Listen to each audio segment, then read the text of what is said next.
Hey guys, I just got back from Bulldog Hill up at Tom Garner's place, and this is the new slat mill I picked up from Bob Loomis, the gambler. This is the Evo Pro Legacy series that he makes. This is a large. This mill retails for $49.99.95, and I'll tell you what you get for your money. First of all, this entire cradle, the top half of the mill, is fully adjustable. And what you do to adjust it is it's got 4 adjustment levers, one on all 4 corners. So if you want to move it forward because your dog is smaller, you just take this handle, you loosen it, set it back down, you do all 4 of them. There's 2 on each side. Slide it forward if your dog is smaller, then relock the handles in place on all 4 sides, and you're good to go. So the smaller your dog is, you want to move it forward. The larger your dog is you want to move it back. The reason why you want to do that is you want your dog on the sweet spot on the mill, perfectly centered in between the rollers. You want to have a safe running surface for that guy. The mill is all aluminum and composite, and what's good about that is the possibility of corrosion is non-existent. Aluminum doesn't rust, composite doesn't rust, powder coating is gives it a nice aesthetic look. And he does blue, red, yellow, green. He'll pretty much accommodate you in whatever you want. This mill has Lexan sides. I like the tinted Lexan. It's a little bit more, but for the black composite, it just has a better look than the clear, in my opinion. But he'll accommodate you if you want clear. One of the features this mill has that I like is it's pretty much been a staple of his since the 90s. He uses his composite slats with the anti-slip surface that he's been doing as long as I can remember. I bought a mill from him in 1997, and it had the same composite slats as this mill does. They were a little thinner, and I think the running surface was about 12 inches, where this one's 14. But I still think he offers both sizes, 12 or 14, depending on what you ask for and the size of your dog. I like the composite slats better than solid wooden slats. They give a little bit, which I think anything you can do to coddle your dog's joints and ligaments is a good thing. They flex just enough to take some shock off the dog, but not enough to cause any interruptions in the gait. He uses high quality rivets recessed into the belt, which I do like better than a recessed nut and bolt, although that works good. I just think this is a cleaner look, and it just looks more precise to me.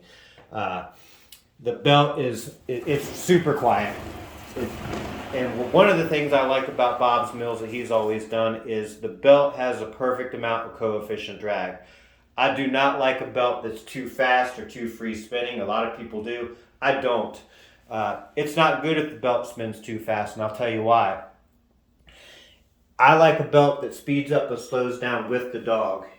If the belt spins too fast, as your dog slows down, the belt's going faster than your dog is moving, and that's dangerous for the dog. I've actually seen dogs hurt themselves because of that, and if you come up with a lame dog in a keep or anything like that, now you've got a whole new problem you've got to address. So a little bit of coefficient drag is good. Plus, if it's too free spinning, you're not really doing anything. Some people would argue that point, but I've conditioned enough dogs in my day where I pretty much know what I'm talking about. You need a little bit of coefficient drag. Just imagine getting out of a car that's going a little bit faster than you're capable of running, and what that would do to your body if you were to do that. And that's the same thing. If the belt is spinning too fast and the dog goes to slow down, as the dog's body slows down, the belt doesn't, and it kicks the dog's ankles, kneecaps, and joints. And it's super unsafe. It really is. So having a little coefficient drag is a good thing, but it's still a fast spinning belt. I mean, it's nice and free, and that belt is quiet. He uses nice precision bearings on that thing. The belt is non-adjustable. It's in a fixed position, which I like. If you recall some of the older mills, some of the other ones that are still made today, they have set screws on all 4 corners of the hubs, so you have to periodically adjust those to get them in the sweet spot from side to side and front to back, so the lag on the belt is the way that you want it. This mill, once he puts this thing together, it's perfectly adjusted and aligned from day one. It can never come out of adjustment or be misaligned. It's perfect from day one, and it'll remain that way. And that's important. You don't want to have a belt that's misaligned, it's hard on the mill, it's hard on the dog. Another thing that I like about this setup is the way that he's got on the top of the carriage, the adjustment. I like the way that he's CNC'd the hookup for the harness. Once you zigzag the belt through into place, there's no way where it can come out. This thing is steady, it's not going anywhere. If you want to adjust it, you just pull these out. You can go right back into the other hole, lower or higher depending on the height and size of the dog. For what I'm using, this is the perfect spot for me, so that's where I'm going to keep it. It's all aluminum CNC. Everything is dovetail or tongue and groove, so alignment and fitment is perfect on this thing. It really is a well-made product. Everything is double bolted on all the corners. Everything is uniform. He doesn't use 40 different size bolts and everything. Everything is pretty much two sizes from what I can tell. Another feature that I like about this mill is it does not set on the ground on the wheels. The wheels are off the ground, and instead it sits on 4 rubber footed feet. And what I like about that is it takes the mill rock out of the equation. This thing is rock solid when you put a dog on it. I mean, when you put a dog on it, this thing doesn't move at all. As you can see, it's rock solid, and it's important too. You don't need the dog, flailing all over the place. Another feature that this mill has that I like is it's got a brake.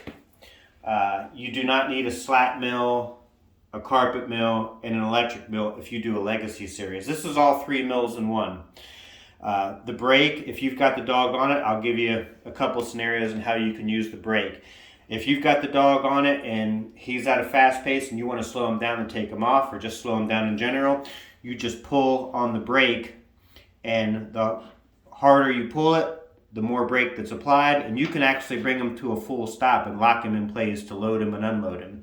If you want to add some coefficient drag to mirror what a carpet mill does, you just pull the brake and set the set screw. The farther in you do it, the more drag it puts on the belt, and the farther out you do it, the less drag. So if you want to set it to give it a moderate amount of drag, like say an old grand carpet mill, you just screw it in about like that, and it'll put a fair amount of drag on the belt.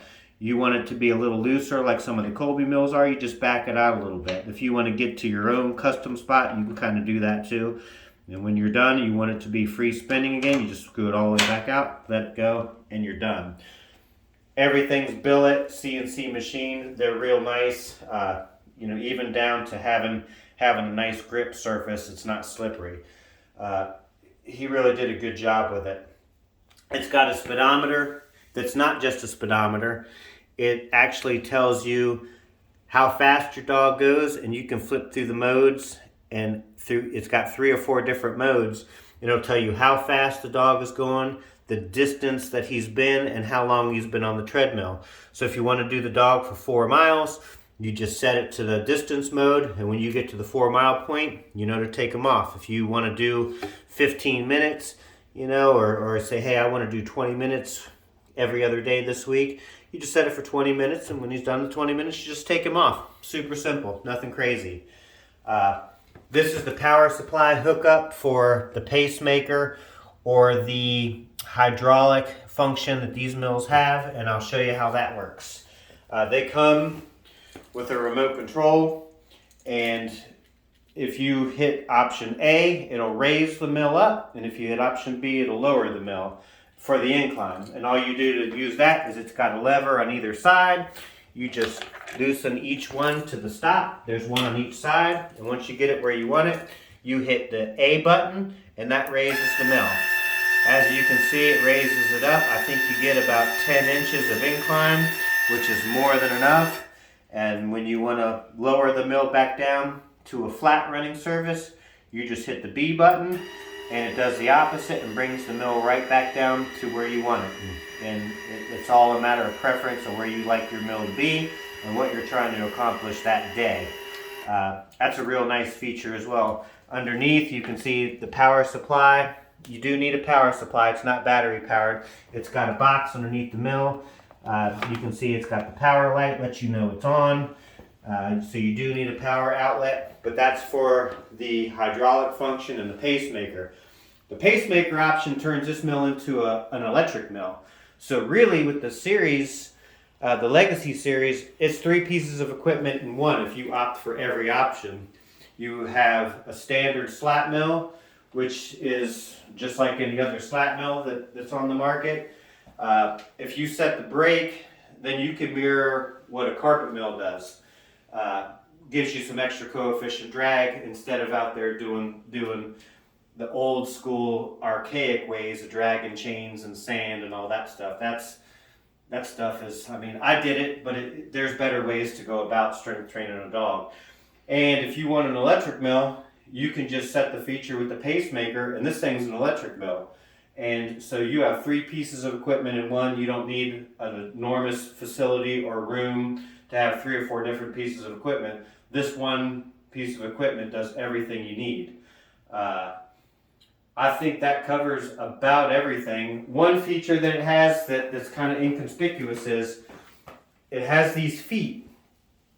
And if you raise the mill up, bring the back forward and raise it up, it will set on these 2 feet and the wheels, and you can store the mill on end. And if you take the top of the carriage off, you only need about 28 or 30 inches of storage room, as long as provided you've got 8-foot ceilings.